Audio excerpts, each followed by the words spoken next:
Assalamualaikum warahmatullahi wabarakatuh. Innal hamdalillah nahmaduhu wa nasta'inuhu wa nastaghfiruh wa na'udzu billahi min syururi anfusina wa min sayyiati a'malina. May yahdihillahu fala mudhillalah wa may yudlil fala hadiyalah. Asyhadu an la ilaha illallah wahdahu la syarikalah wa asyhadu anna Muhammadan abduhu wa rasuluh. Allahumma salli wa sallim wa barik ala Muhammad wa ala alihi wa sahbihi ajma'in. Alhamdulillah, Bapak Ibu jamaah Maghrib Masjid Taqwa Suronatan rahimakumullah. Kita baru saja menunaikan kewajiban kita salat Maghrib. Alhamdulillah bisa kita tunaikan di masjid ini dengan cara berjamaah. Semoga kita selalu dalam keadaan memenuhi panggilan Allah dan kita lakukan dengan cara yang seutama mungkin, yang terbaik. Yang semoga dengan itu kita termasuk orang-orang yang kelak akan dipertemukan dengan pencipta kita Allah Subhanahu wa ta'ala dalam keadaan saling ridho dan meridhai. Amin. Salawat serta salam selalu kita aturkan kepada junjungan kita Nabi Agung Muhammad sallallahu alaihi wasallam beserta keluarga dan para sahabatnya. Semoga kita selalu dalam keadaan menghidup-hidupkan sunnah. Terlebih ada satu hadis yang disebutkan oleh beliau, akan tiba suatu masa nanti orang yang berpegang kepada sunnahku, memegang sunnahku, seperti memegang bara api. Panjenengan bisa bayangkan, memegang bara api. Nyekel udut pun kaya napa. Pegang air, cipratan air panas, atau pegang panci panas, itu sudah seperti apa? Ini megang bara api. Keadaan yang digambarkan di situ berarti manusia benar-benar sudah melupakan, melalaikan, atau bahkan meninggalkan agama. Ya. Na'udzubillahi min dzalik. Semoga kita tidak termasuk. Tentunya perspektifnya bukan secara pribadi saja. Karena agama ini bukan menyangkut kesolehan pribadi, urusan pribadi, tetapi juga urusan orang banyak, urusan keseluruhan saja. Ya. Siapapun itu, manusia diatur dengan agama. Ya. Kalau tidak mau, maka akan terjadi kerusakan di sana sini. Maka di momentum sore hari ini, kami ingin melanjutkan kajian kita di waktu yang lalu, yaitu tentang menjaga keseimbangan. Dulu saya sampaikan satu ayat dari surat Ar-Rahman, ayat 9, Allah Subhanahu wa ta'ala berfirman, A'udzu billahi minasyaitonir rajim, wa qimul wazna bil qisti wa la tukhsirul mizan. Dan tegakkanlah neraca keseimbangan dengan cara yang adil. Jadi ada perspektif keadilan. Tentunya yang namanya adil itu tidak sekedar akal manusia, apalagi nafsu manusia, kepentingan manusia, tidak. Tapi adil adalah perspektif yang maha adil, yang tahu batasan-batasan hak-haknya. Ya. Ada hak dan kewajiban di antara kita sesama manusia. Ya. Disitulah Allah menggambarkan, dan Islamlah yang memang paling bisa menggambarkan keadilan itu dengan sebaik-baiknya. Jadi orang muslim itu jangan kalah dengan Rocky Gerung. Aneh kalau ada ulama, tokoh muslim ketika ada yang menginginkan diterapkannya syariat Islam, itu pikirannya miring. Ya. Padahal orang seperti Rocky Gerung itu sudah bisa menggambarkan. Hanya dalam perspektif syariat Islam, keadilan itu bisa diwujudkan dengan detail yang baik. Lebih mudah menggambarkannya. Apalagi memang Islam menggariskan di situ bahwasanya manusia itu tidak boleh melakukan apapun itu kecuali dengan batasan-batasan hukum keadilan yang sudah Allah berikan melalui ketentuan agamanya. Maka tadi saya di rakaat pertama ketika kita sholat maghrib tadi, saya baca itu surat An-Nisa ayat 58, 58, 59, 60. Allah Subhanahu wa taala berfirman tentang keadilan itu. Innallaha ya'murukum an tu'addul amanati ila ahliha wa idza hakamtum bainan nasi an tahkumu bil 'adl. Innallaha ni'ma ya'izukum bih innallaha kana sami'an basira. Sesungguhnya Allah memerintahkan kalian untuk menyampaikan amanat kepada yang berhak menerimanya.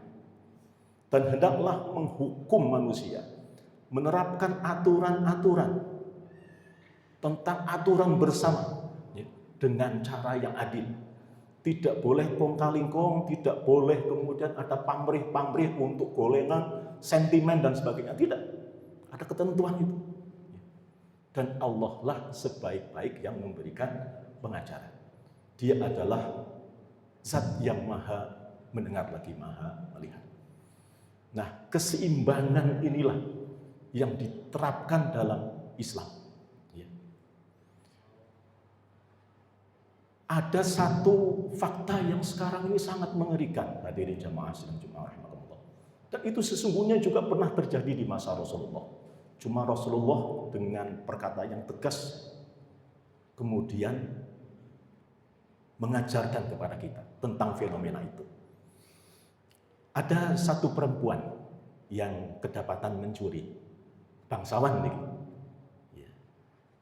rada aneh gitu. Bangsawan, orang terpandang, ya, mencuri, perempuan lagi. Tapi itulah faktanya. Tapi belum lama juga ada yang begitu, karena mungkin sifat usilnya, ya, usilnya, gitu. Nah, duitnya ono tetapi mau usil gitu namanya gitu, ya. Nah, di masa Rasulullah ada yang seperti itu, ketahuan, ya. Kemudian akan dihadapkan kepada Rasulullah. Maka keluarganya tahu, wah ini bahaya ini. Ya. Maka mereka kemudian ngontak istilahnya, bahasa kita. Ngontak seorang pemuda, ya, pemuda yang sangat dekat dan dikagumi oleh Rasulullah SAW, Usamah bin Zaid, untuk memintakan kepada Rasulullah itu keringanan.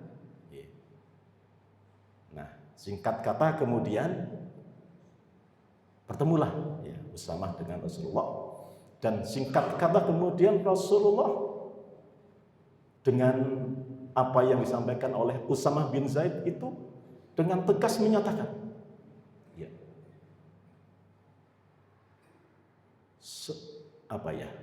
apakah kalian hendak menawar hukum Allah?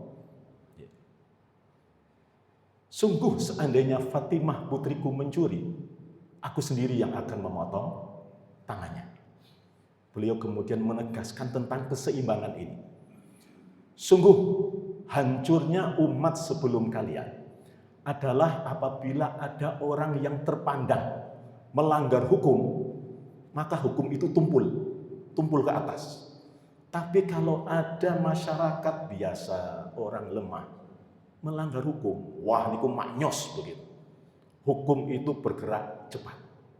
Nah, inilah yang terjadi di masa-masa kita sekarang. Termasuk ketika kita diingatkan adanya musibah, Bapak Ibu, terutama di Sumatera Utara. Ya. kita bisa menyaksikan ada banjir yang menghantam ya masyarakat desa yang mungkin nggak punya salah terhadap fenomena alam itu. Ya. Jadi diduga keras, banjir besar itu bisa menghantam, terjadi dan bisa menghantam perkampungan-perkampungan itu karena adanya penggundulan hutan. Dan itu dibuktikan dengan apa? Dengan bergesernya atau rusaknya keseimbangan alam. Jadi ada di situ gelondongan-gelondongan kayu ya, yang mungkin belum sempat dijual. Pada video yang lain ada video yang memotret. Ini ada kontainer besar yang isinya itu gelondongan-gelondongan kayu yang diangkut ke luar negeri. Hutan Kalimantan dibakar. Nah, kerusakan ini menjadikan Allah kemudian marah. Karena apa? Karena memang kita diperintahkan wala tufsidu fil ardi ba'da islahiha wad'uhu khaufan wa tama'an inna rahmatallahi qaribum minal muhsinin. Dan janganlah kalian berbuat kerusakan di muka bumi sementara Allah telah melakukan perbaikan. Jadi Allah menciptakan keseimbangan kebaikan itu. Ya. Tapi ternyata manusia yang dilarang untuk merusak, mereka merusak keseimbangan itu. Ya. Nah, hadirin jamaah sholat maghrib rahimakumullah. Jadi Islam itu betul-betul sangat menghargai keseimbangan. Ya. Terutama kalau keseimbangan itu merusak dan bisa memberikan bahaya. Ya. Yang ngambil, kemudian yang dapat uang, itu orang lain, tetapi yang kena dampaknya orang yang nggak berbuat dosa. Tapi disitulah pentingnya kemudian Allah menyebutkan wattaqu fitnatan la tusibannal ladzina zalamu minkum khassah. Dan berhati-hatilah terhadap azab siksaan yang tidak hanya menimpa orang-orang yang zalim secara khusus.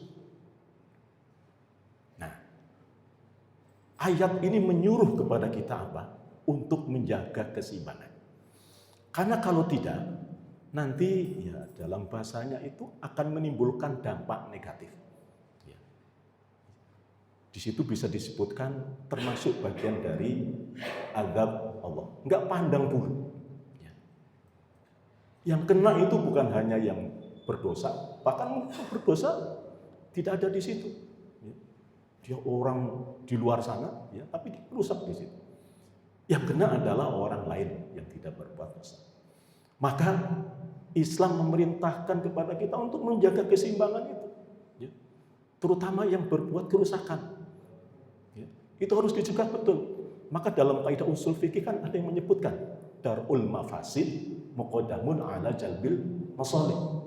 Ya. Mencegah kerusakan itu harus lebih diutamakan, didahulukan daripada apa? Daripada mendapatkan kemaslahatan, kebaikan, melakukan kebaikan. Makanya kita tidak bisa kemudian menutup diri, mendiamkan ketika ada kerusakan di sana sini. Ya, saya berkali-kali bilang ya, di Suronatan ada Pak Syukri Fadoli, ya, ada siapa lagi? Rizal Fadilah, ya, ada yang dari TNI juga, Sudirman Said dan sebagainya, atau dari kalangan kaum muslimin ulama-ulama yang berpegang kepada syariat itu sudah dari dulu sebetulnya. Bukan hanya kasus-kasus yang menimpa belakangan, tapi sudah sejak lama. Ketika keseimbangan agama yang mengatur urusan manusia itu dikesampingkan, maka yang terjadi adalah bencana, kerusakan. Bukan hanya kerusakan alam, tapi bisa juga kerusakan moral, ya, kerusakan mental, ya, kerusakan termasuk dalam hukum tadi itu. Ya. Hukum itu tidak membuat orang jera. Bedanya hukum kita Bapak Ibu dengan hukum Islam, kalau hukum Islam itu zawajir dan jawabir. Hukum Islam itu menjadikan pelakunya itu takut. Weh, kalau melakukan ini hukumannya ini loh. Hukum membunuh balasannya bunuh begitu. Hukum korupsi yang sekian itu hukumannya mati. Kalau hukum kita enggak. Hukum mati. Hukum membunuh. Enggak sampai dihukum mati. Ya. Bahkan orang yang membela orang tuanya, membela harga dirinya, itu malah bisa dipenjara. Sementara pelakunya ya mungkin malah bisa bebas. Naudzubillah, seperti itu. Ya, dia bisa mencegah sekaligus penebus kalau itu diterapkan. Jadi orang yang berzina dihukum rajam, dihukum jilid. Orang yang membunuh dihukum kisos dan sebagainya. Itu dalam kalkulasi manusia malah gampang untuk bisa mencegah manusia dari kejahatan-kejahatan itu. Nah, itulah barangkali Bapak Ibu hadirin jamaah rahimakumullah. Untuk kita, ya, maka keseimbangan tadi itu juga patut ada pada diri kita. Dalam hal apa? Dalam hal kita beribadah dan berdoa. Apa itu? Jangan sok merasa ibadah doa kita dikabulkan, diterima oleh Allah. Maka tadi disebutkan wada'uhu khaufan wa tama'an. Inna rahmatallahi qaribun minal muslimin. Dan berdoalah, beribadahlah dengan rasa takut kalau tidak diterima, tetapi juga optimis diterima. Ya. Mohon maaf kalau ada ustadz yang mengatakan kalau kita berdoa harus optimis. No, ini ayatnya. Ya. Kalau kita berdoa tetap harus ada yang namanya khawatir kalau tidak diterima, tapi tetap optimis diterima. Apa maksudnya? Sehingga kita selalu dalam keadaan tawadhu. Tidak sok. Ya, hasilnya sholat, tawadu. Hasilnya kita beribadah, tawadu. Mohon kepada Allah. Karena posisi kita adalah sebagai hamba Allah. Nah, itulah yang menjadikan kita dalam keadaan keseimbangan antara takut dan harap. Bersatu, maka keseimbangan itu menjadikan kita orang yang senantiasa tawadu. Sehingga dalam menjalani hidup kita, tidak ada unsur sekalipun kemudian kita sok-sokan sudah merasa diterima, ya. Atau kita kemudian merasa amal kita sudah banyak dan sebagainya. Tidak. Tetap kita dalam keadaan merendahkan hati dan diri kita di hadapan Allah Subhanahu wa Ta'ala. Semoga hajat kita, doa kita, ibadah kita diterima oleh Allah Subhanahu wa Ta'ala. Amin rabbal alamin. Maka yang bisa saya sampaikan mudah-mudahan bermanfaat. Kurang dan lebihnya mohon dimaafkan. Billahi taufiq wal hidayah.